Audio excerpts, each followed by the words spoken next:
अस्सलाम वालेकुम दोस्तों, मैं हूं आसिफ अली ख़ान। पेरेंटिंग सीरीज़ में एक बार फिर आप सबको खुशामदीद। आज का सवाल आपकी तरफ से जो हमें आया, बच्चा उछल कूद बहुत करता है, बातूनी है, बदतमीज़ी करता है, तमीज़ कैसे सिखाऊं बच्चे को? बच्चा उछल कूद करता है, इसका मतलब ये है कि ये बच्चे के अंदर एनर्जी है, एनर्जेटिक बच्चा है।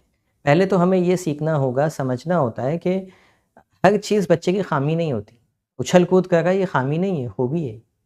उन वालिदैन से पूछिए जिनका बच्चा उछल-कूद नहीं करता, जिनका बच्चा एक कोने में पड़ा रहता है, सहमा रहता है। ऐसे वालिदैन से कभी मिल के देखिए, आपको उनके दर्द का अंदाज़ा होगा।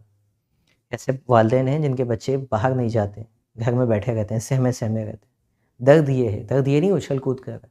उछल-कूद करने का मतलब ये है कि योर चाइल्ड इज़ एनर्जेटिक, उसकी एनर्जी को यूटिलाइज़ कीजिए, उसको ऐसे मौके फ़राहम कीजिए जिसमें वो अपनी एनर्जी को निकाल सके। उसको बाहर लेके जाइए, पार्क्स में लेके जाइए, दौड़ाइए, खिलाइए, फ़िज़िकल गेम्स खिलवाएँ उससे, ताकि उसकी एनर्जी प्रॉपर वे में चैनलाइज़ हो सके, ना कि ये कि उसको बैठ जाओ, एक जगह बैठ जाओ, दैट्स रॉन्ग। उसकी एनर्जी को आप जब एनर्जी को आप जमा करेंगे ना तो ब्लास्ट हो, फिर वो ज़्यादा ख़तरनाक हो। दूसरी आपने कही बातूनी है, बातूनी का मतलब होता है बच्चा एक्सप्रेसिव है। बातूनी का मतलब होता है बच्चा शेयर करना चाहता है अपने जो भी उसके तसव्वुरात, तख़य्युलात, जो भी उसके इमेजिनेशंस हैं, जो भी उसके ज़हन में चल रहा है, ही इज़ ओपन, वो आपके सामने रखना चाहता है, आपसे शेयर करना चाहता है। अब वो आप उसकी शेयरिंग को जो है वो पॉज़िटिव ना लें और आप चाहते हो कि आपको एक मोबाइल मिला रहे और आप उसमें बस खेलते रहें, तो फिर तो आपको बुरा ही लगेगा वो बच्चा। अदरवाइज़ ये बच्चे में प्रॉब्लम नहीं है, ये बच्चा अगेन दिस इज़ क्वालिटी। तीसरी चीज़ आपने फरमाई कि बच्चा बदतमीज़ है, तमीज़ कैसे सिखाएँ? देखिए, अगर वो बदतमीज़ी कर रहा है, तो ये बदतमीज़ी उसको फ़रिश्तों ने तो नहीं सिखाई होगी। वो पैदाइशी तौर पे सीख के तो नहीं आया होगा। उसने कहीं न कहीं से लर्न किया होगा ना वो बिहेवियर। चाहे आपके घर से लर्न किया हो, चाहे किसी और से लर्न किया हो, कहीं बाहर से सीख के आया हो, कहीं न कहीं से सीख के आ रहा है। इसका मतलब ये है कि वो लर्न तो करने की सलाहियत है उसमें। अब उसको माहौल ऐसा दे रहे हैं आप कि वो नेगेटिव चीज़ें लर्न कर, ठीक है। आप उसको माहौल ऐसा दे रहे हैं कि वो बाहर जाता है और वहाँ से लर्न करके आ जाता है, जो कि आपके हिसाब से गलत होती है। उसके हिसाब से थोड़ी गलत, उसने तो कुछ नया सीखा है। इसका मतलब ये है कि अगेन बच्चे में नया सीखने की जुस्तजू है।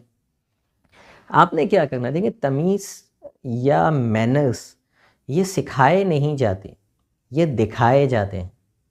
यानी जो भी चीज़ आप बच्चे से चाहते हैं कि हम नॉर्मली जो चीज़ हमारे स्टैंडर्ड पे नहीं होती, हमें लगता है ये गलत है, हम उसको कहते हैं डोंट डू दैट, ये नहीं कीजिए, वो नहीं कीजिए, ऐसे नहीं कीजिए।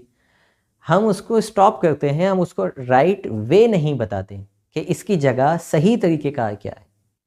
अच्छा, बाज़ थोड़े से बेचारे वालिदैन ऐसे होते हैं, शरीफ वालिदैन मैं उन्हें कहता हूँ, वो बता देते हैं कि बेटा ऐसे नहीं, ऐसे करते हैं। अगेन ये भी गलत है, क्योंकि बताए नहीं जाते, दिखाए जाते हैं। बच्चे के जो 5 सेंसेस होते हैं, उसमें जो डोमिनेंट सेंस होता है जिससे बच्चा सबसे ज़्यादा सीखता है, वो देखने के हिस्से। आपने कहा पानी ऐसे नहीं पीते, ऐसे पीते हैं, तो अभी आपने वो उसको वो इमेजिन ही नहीं कर पाएगा।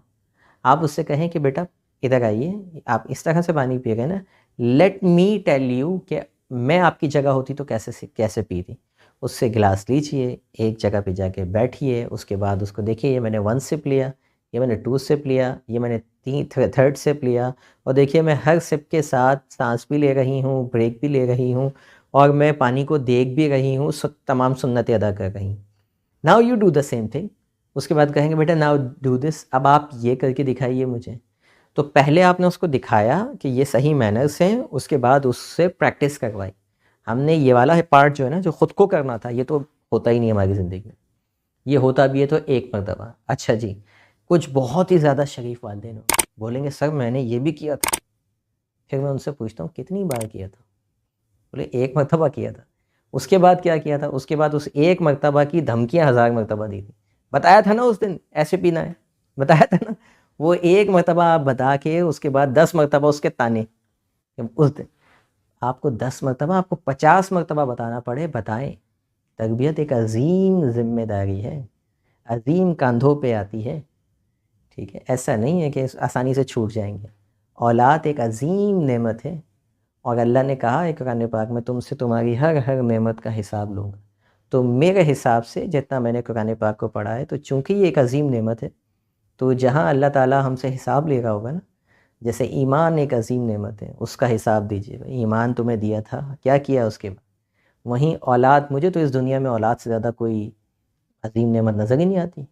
तो इस हिसाब से अगर मैं सोचता हूँ कभी-कभी, तो मुझे लगता है कि ईमान के बाद मुझसे सबसे पहला सवाल औलाद का ही होना है, क्योंकि इससे बड़ी नेमत क्या है मेरे पास?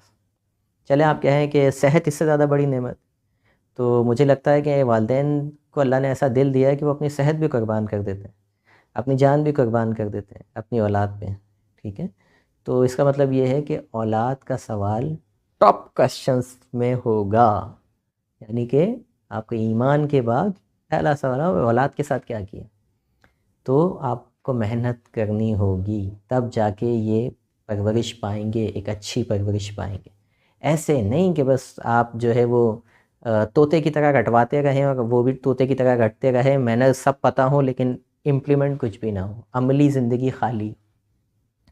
बच्चे की ज़िंदगी, अमली ज़िंदगी में जो चीज़ें लाना चाहते हैं, जो मैनर्स लाना चाहते हैं, बच्चा आता है और वो बैग फेंकता है, वो टाई उतार के फेंकता है, वो जूते फेंकता है, आप बोले मैंने समझाया था ना इसको ऐसे रखते हैं, वैसे रखते हैं, वैसे नहीं चलेगा। अगर ये एक फार्मूला काम नहीं कर रहा, इतना शरीफ बच्चा अगर आपको अल्लाह ने नहीं दिया है, तो फिर आपको मेहनत करनी पड़ेगी। मेहनत क्या करनी पड़ेगी कि उस पर चीखा चिल्लाएंगे, उसको बोलिए कि बेटा आइए इधर आइए।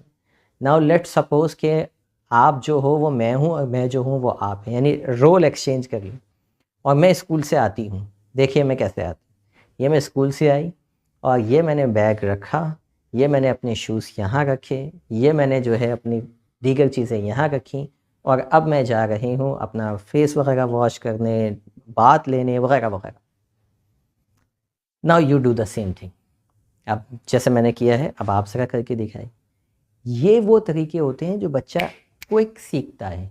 ये नहीं तरीका होता है चिल्लाना शुरू हो गया, 10 मरतबा समझाया, चीज़ें वहाँ रखो, वहाँ रखो, वहाँ रखो और फिर 11वें दिन पिटाई भी लगा दी।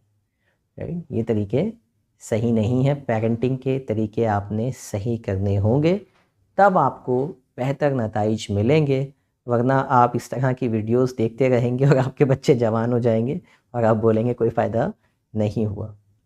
मिलते हैं अगली वीडियो में, इजाज़त दीजिए, अल्लाह हाफ़िज़।